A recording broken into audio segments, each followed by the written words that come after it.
Today we start new lesson environmental management. आज आपण पर्यावरणीय व्यवस्थापन भाग 2 हा नवीन पाठ सुरू करणार आहोत.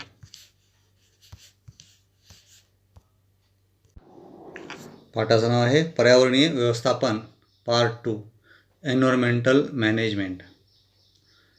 एन्व्हायरमेंटल मॅनेजमेंट हा पाठ आपण या ठिकाणी सुरू करणार आहोत. याच्यामध्ये ecosystem a review, environment and ecosystem, environment आणि conservation, environment management and last is a biodiversity hotspot. बघा, परिसंस्था,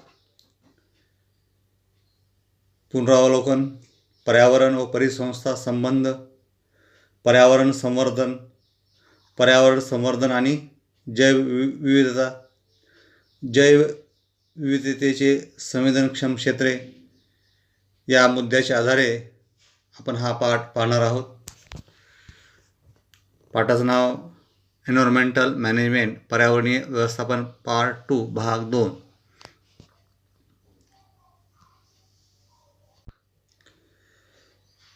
What is the ecosystem?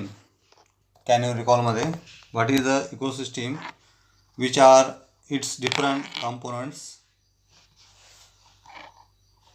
Second is which are the types of consumers? What are the criteria for their classification? Third is what may be the relationship between lake and birds on tree? And last, what is the difference between food chain and food web? बघा, can you रिकॉलमध्ये थोडं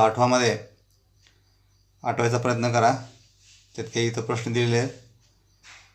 आपण याच्याविषयी माहिती आपण गेल्या वर्षी घेतलेलीच आहे 9वीच्या वर्गामध्ये, त्यामुळे आठवते का बघा.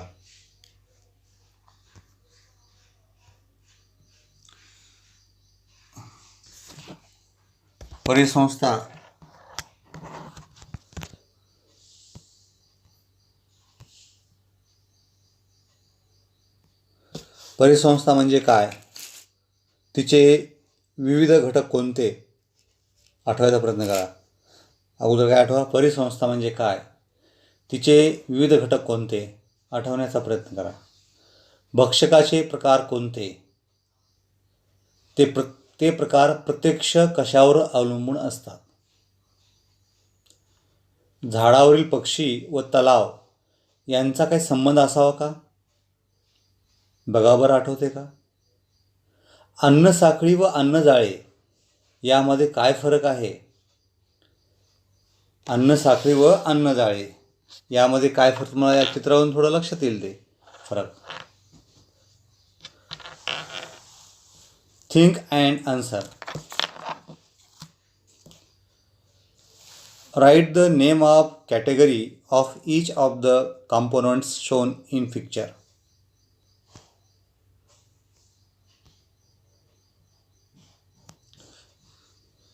Write the name and category of each of the components shown in picture. Second is what is necessary to convert this picture into food web. Why? बघा, चित्रातील प्रत्येक घटक कोणत्या प्रकारात मोडतो हे आपलं गेल्या वर्षी झाले. आठवायचा प्रयत्न करा आणि उत्तर सांगा. त्याचे नाव चित्रासमोर लिहा.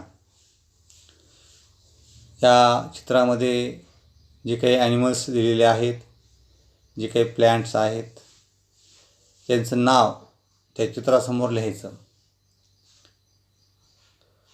आता एक उदाहरण आपण या ठिकाणी घेऊ. आपण हे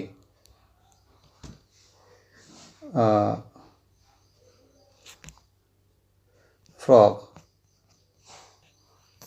हे म्हणजे बेडूक, तशी नावं बाकीचे जे लिहायचे. या चित्रास अन्नजाळेचं स्वरूप येण्यासाठी काय आवश्यक आहे व का. बघा, या ठिकाणी हे स्वरूप असं आपण देऊ शकतो. समजा हे असं, किंवा याला याला न खाता हे याला खाईल, असं आपण त्या ठिकाणी हे जाळं असं होऊ शकतं तयार. तर हे आवश्यक आहे, कारण की अन्न हे परिसंस्था जे असते याच्यामध्ये उपलब्ध असतं नसतं, त्यानुसार त्या ठिकाणी आपल्याला त्या ठिकाणी वेबजाळं पूर्ण करावं लागेल, अन्नजाळे पूर्ण करावं लागेल. इकोसिस्टीम ए रिव्ह्यू, परिसंस्था पुनरावलोकन. Ecosystem is a form by biotic and abiotic factors and their interaction with each other. बघा, जैविक आणि अजैविक घटक तसेच त्यांची परस्परांशी होणारी आंतरक्रिया हे सर्व मिळून परिसंस्था तयार होते. Each factor plays very important role in the ecosystem. बघा, परिसंस्थेमध्ये प्रत्येक घटक जो असतो, प्रत्येक घटकाचा भूमिका अतिशय महत्त्वाची असते. त्याच्याशिवाय परिसंस्था पूर्ण होत नाही.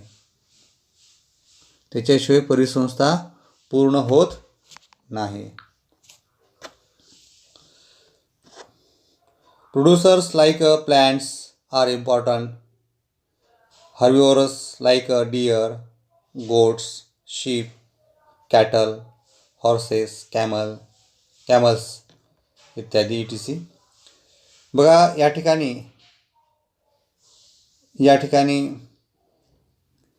ईच फॅक्टर अतिशय महत्त्वाची भूमिका, प्रत्येक फॅक्टर महत्त्वाची भूमिका बजावत असतो.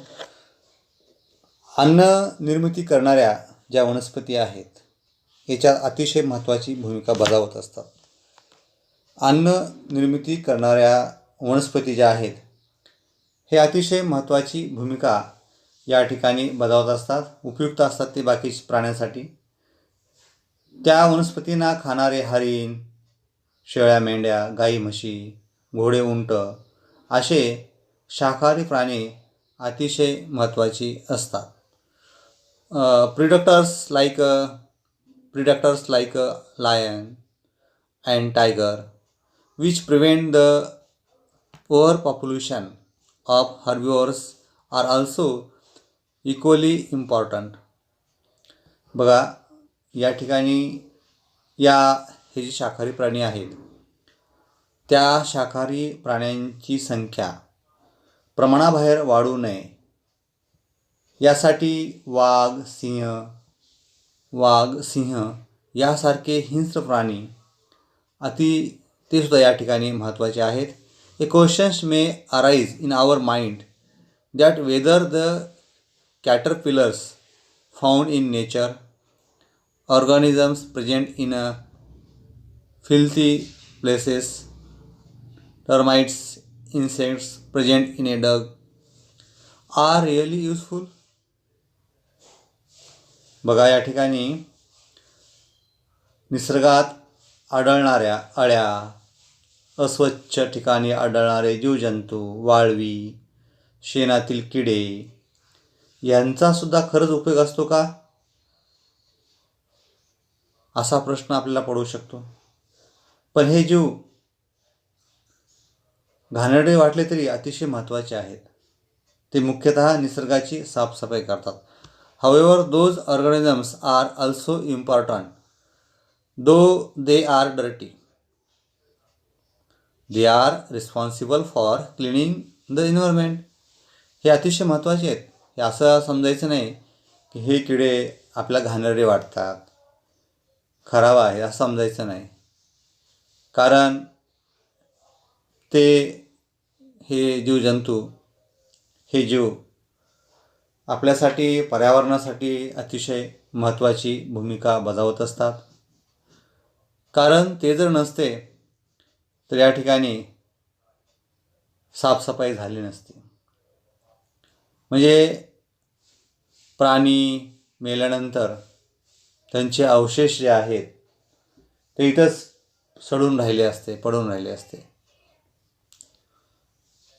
ढीग साचला असता आणि दुर्गंधी पसरली असते. आणि तो परिसरसुद्धा त्या ठिकाणी घाणेरडा वाटला असता. म्हणून हे जीवजंतू जे आहेत हे अतिशय महत्त्वाची भूमिका, they are responsible for cleaning the environment, अतिशय महत्त्वाची भूमिका पर्यावरण साफ करण्यासाठी, स्वच्छ करण्यासाठी, साफसफाई करण्यासाठी हे जीव भूमिका बजावत असतात. It means that our existence is due to these factors present around us. Hence we should care for these factors. म्हणजेच आपल्याभोवती असणाऱ्या घटकामुळेच आपले अस्तित्व आहे. यासाठी सर्व घटकांची योग्य ती काळजी आपण सर्वांनी घेतली पाहिजे. Think if fallen foliage in forest, dead trees and carcasses in and around villages had not been decomposed for years. बघा, वर्षानुवर्षे जंगलातील पालापाचोळा, पडलेली झाडं, तसेच त्या परिसरातील मृत जनावरे, प्राणी यांचं विघटन झालं नसतं काय झालं असतं? विचार करा बरं, ही कल्पना करा असे. यांचं विघटन झालं नसतं, आपल्या आजूबाजूला प्राणी मरून पडलेले असतील, झाडाचा पालापाचोळा पडलेला असेल, तर काय दिसलं असतं आपल्याला? आपण कल्पना केल्यावर ती चित्र तुमच्या डोळ्यासमोर येईल. जीवस्य जीवनम, जीवस्य जीवनम. बघा, जगू द्या अशी एक म्हण आहे.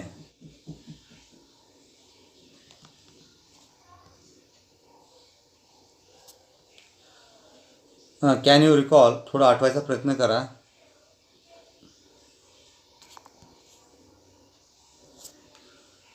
Which are different trophic level in food chain. अन्न साखळीतील विविध पोषण पातळ्या कोणत्या आहेत? What is the energy pyramids. आता हे सगळं आपण 9वीच्या वर्गात ह्याची आपण माहिती आपण घेतलेली आहे, त्यामुळं थोडं आठवायचा प्रयत्न करा. Let us think. A bird building nest on a tree feed upon the fishes in nearby pond. Whether this bird is part of both, for example, tree as well as pond ecosystem. बघा, झाडावर घरटे बांधणारा पक्षी जवळच्या तळ्यातील मासे खात असेल तर हा पक्षी झाड आणि तळे अशा दोन्ही परिसंस्थेचा भाग बनतो का? बनतो.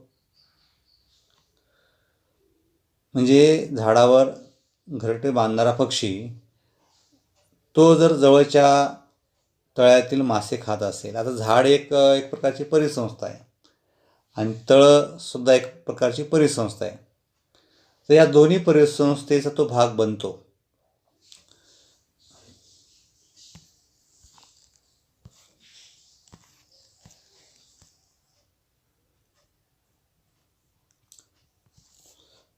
या ठिकाणी एक चार्ट दिला आहे, एक तक्ता दिला आहे, तो तुम्हाला पूर्ण करायला सांगितलेला आहे.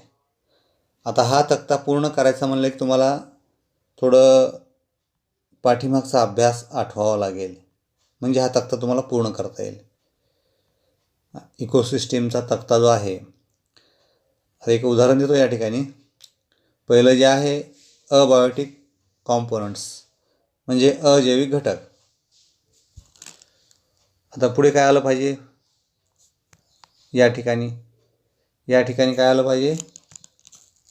या ठिकाणी काय आलं पाहिजे? मग आता पहिलं अबायोटिक, दुसरं बायोटिक कॉम्पोनंट्स म्हणजे जैविक घटक, असं हे या ठिकाणी भरायचं. लक्षात.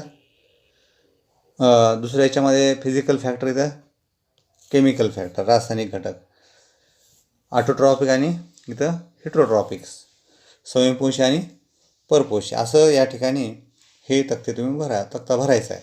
लक्षात.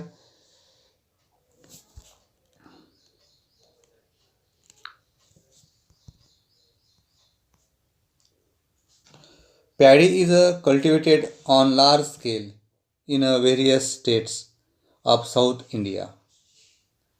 Paddy is cultivated on large scale in various states of South India.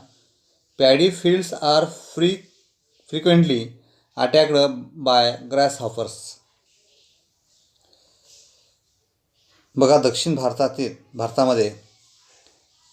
भारतामध्ये विविध राज्यात मोठ्या प्रमाणात भात शेती केली जाते. तेथील भात पिकावर अन्नासाठी मोठ्या प्रमाणावर नाकतोडे येतात. Paddy fields are frequently attacked by grasshoppers. नाकतोडे येतात. Similarly frogs are also present in large number in the mud of paddy fields. To feed upon grasshoppers and snakes are also present there in to feed upon their favorite food, frogs. बघा, ज्या ठिकाणी दक्षिण भारतामध्ये मोठ्या प्रमाणामध्ये भात शेती केली जाते आणि त्या भात पिकावर म्हणजे त्या भात अन्नावर ताव मारण्यासाठी मोठ्या प्रमाणामध्ये नाकतोडा येतो. नाकतोडा तुम्ही बघितला असेल सर्वांनी. त्याचबरोबर तेथील शेतीमधील चिखलात नाकतोडे यांचा भक्ष्य म्हणून उपयोग करण्याकरिता बेडकांची संख्या सुद्धा त्या ठिकाणी वाढते. म्हणजे नाकतोडे आले म्हणजे भात आला, नाकतोडे आले बेडूक आला. आता बेडकांना बेडूक हा जो आहे तो सापांचं स्वादिष्ट अन्न आहे. मग त्याच्या भक्षणासाठी तिथं साप येतात. परंतु जर अचानक तेथील बेडकाची संख्या कमी झाली तर काय होईल? त्या ठिकाणी एकतर त्या ठिकाणी नाकतोडे संख्या वाढेल आणि नाकतोडे वाढले की आपला भात संपून जाईल, तेच खाऊन टाकतील. आणि बेडूक संपले की त्या ठिकाणी सापांना सुद्धा अन्न मिळणार नाही. म्हणजे असं दोन्ही प्रकार त्या ठिकाणी होईल. सध्या तुम्ही बातम्यामध्ये बघत असाल टिड्डी पक्षी. बघा, एक बारीक पक्षी जे नाकतोड्यासारखेच आहेत, ते इराण त्या साईडनं येतात आणि मोठ्या संख्येनं असतात, लाखोच्या संख्येनं असतात.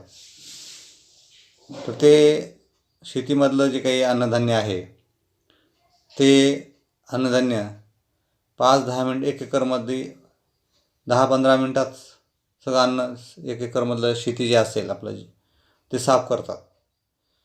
तर असं होऊ शकतं. However, what will be effect on paddy crop? थोडं लेटेस्ट थिंग विचार करा. भाताच्या पिकावर काय परिणाम होईल? मी आता सांगितलं आहे. Number of which consumers will decline and which will increase. मी आता सांगितलं कोणते डिक्लाइन होतील आणि कोणते इन्क्रीज होतील. What will be overall effect on that ecosystem. तर एकंदरीत तेथील परिसंस्थेवर याचा काय परिणाम होईल तर मी आता थोडंफार तुम्हाला सांगितलेलं आहे. Can you tell what is environment? पर्यावरण म्हणजे काय? सांगा पाहू. आता हे काही प्रश्न आपण 10वीला आलो, त्यामुळं आपण जे अभ्यास पाठीमागे केला आहे त्याच्यावर हे प्रश्न आहेत. What is included in environment? पर्यावरणामध्ये कशांचा समावेश होतो हे सर्व तुम्ही विचार करून ठेवायचं, शोधण्याचा प्रयत्न करायचा.